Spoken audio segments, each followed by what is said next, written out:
seu Pedro vem conversando com o cara e ele diz a ele que não tem só um dia que ele não se lembre das suas filhas. Nesse momento, ele é surpreendido pelo Rufino, que vem ali manifestado, chamando ele de velho fofoqueiro, e por culpa dele e do seu Pedro, ele está agora ali preso, e que ele, o seu Pedro, dedurou ele por conta da surra que ele lhe deu. E o Rufino, com a moléstia, ele diz ao Pedro para que ele diga agora o nome do infeliz do genro dele.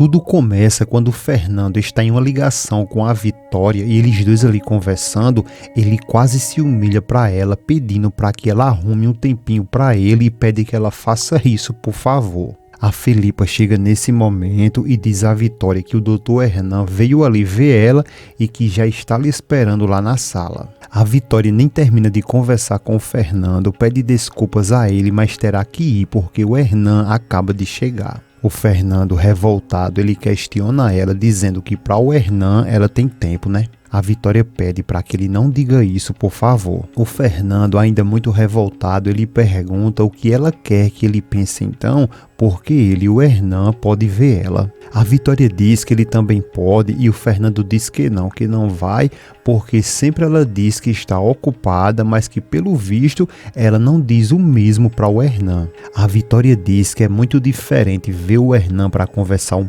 pouco e que ele vem ali só para trazer notícias para ela da Raquel, mas que eles dois ali, e o Fernando nem deixa ela terminar de falar e diz que tá bom, ele já sabe que eles dois têm que se esconder de todo mundo. A Vitória diz que infelizmente sim, e o Fernando, pé da vida ali, ele diz que tá bom, que ela então pode ir lá ver o Hernan e que ela converse com ele tudo que ela tem que conversar, porque afinal de contas isso não causa nenhum problema para ela. Dá tchau e desliga o telefone na cara da Vitória.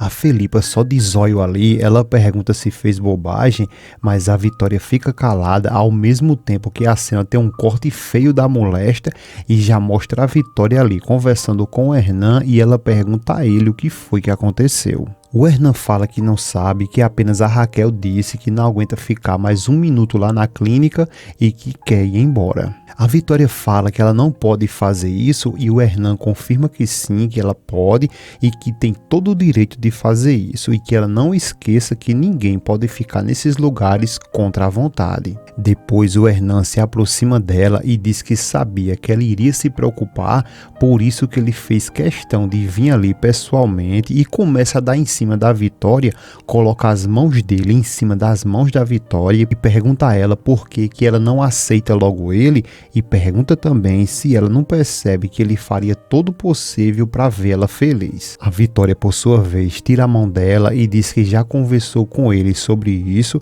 e o Hernan fala que sim, mas que na verdade eles não chegaram a nada e que ela sempre se esquiva e se mostra nervosa. O Hernan fala que ama ela sinceramente e que não vai desistir dela sem que pelo menos ela dê a ele uma chance. A Vitória fica com esse moído da moléstia ali toda hora e nunca consegue dar logo um não para o Hernan e fica gerando esperança para ele. E o pior de tudo, que está com o homem e não descarta logo o outro e fica nesse lenga-lenga ali toda hora. Então ela diz ao Hernan que esse não é o momento de falar sobre isso e que só pensa agora na filha. O Hernan, como eu disse, iludido, ele diz que está bem e que pede por favor que ela depois se dê um tempo para pensar nela e na felicidade dela. Agora já é noite e no quarto da Maria José e o Alessandro, ela está dizendo ao Alessandro que o bebê acabou de dormir, mas que ele deu um trabalhão para a Rose e para ela e diz que sente muita falta dele desde que ele foi dormir no outro quarto. O Alessandro diz que também sente a mesma coisa, depois ele dá um puxão na Maria e diz que também sentiu muita falta dela e começa ali o vácuo e logo em seguida a Felipe está perguntando à Vitória se a Raquel realmente está decidida a voltar para casa. A Vitória, que está recolhendo as bebidas ali, ela diz que sim, mas que vai tentar fazer ela mudar de opinião e fala que está muito preocupada com a filha dela e que queria muito que ela fosse feliz e que não faltasse nada na vida dela para que assim ela não tivesse motivos para recorrer ao álcool. A Felipa questiona e diz que ela já deu tudo o que ela poderia ter dado e pergunta o que ela mais poderia ter dado. A Vitória diz que na verdade ela não sabe e depois ela fala que no quarto da Raquel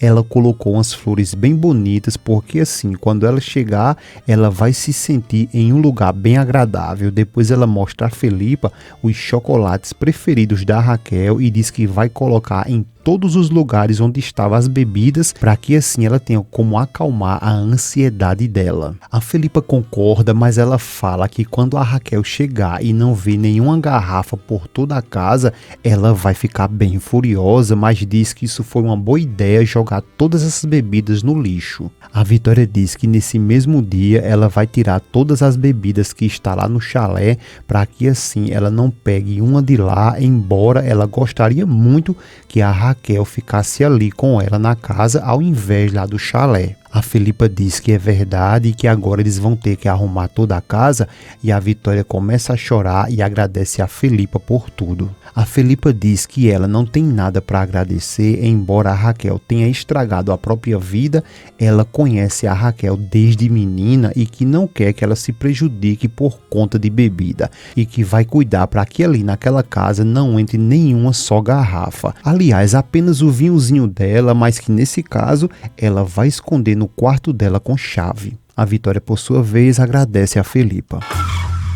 Já lá na prisão, o seu Pedro vem conversando com o cara e ele diz a ele que não tem só um dia que ele não se lembre das suas filhas. Nesse momento, ele é surpreendido pelo Rufino, que vem ali manifestado, chamando ele de velho fofoqueiro, e por culpa dele, do seu Pedro, ele está agora ali preso e que ele, o seu Pedro, dedurou ele por conta da surra que ele lhe deu. O seu Pedro, sem dúvida, dessa vez ele tá assim, todo cagado, e ele diz que não foi ele não, e que esse assunto para ele está encerrado e que a maior prova disso é que ele também está ali trancado na cadeia. O Rufino diz que então foi aquele pilantra daquele cara e que sabia muito bem que ele não iria soltar essa grana assim do nada e que mais cedo ou mais tarde ele iria cobrar dele. Ele está se referindo ao Alessandro. O seu Pedro diz que não, que o genro dele também não fez nada, e o Rufino, com a moléstia, ele diz ao Pedro para que ele diga agora o nome do infeliz do genro dele. Seu Pedro fica calado e o Rufino grita com ele para que ele fale logo, e o seu Pedro diz que não vai dizer nada. O Rufino questiona se realmente ele não vai dizer nada e o seu Pedro confirma que não vai, e é aí onde o Rufino fica revoltado e diz que então vai dar uma surra nele e desce o cacete no pobre de seu Pedro e bate muito nele, até que os agentes escutam aquela parafernália ali e sai correndo para apartar aquela briga, no que poderia terminar em uma grande tragédia, algo muito pior. E agora a culpa de tudo isso é do salafrário do Bruno.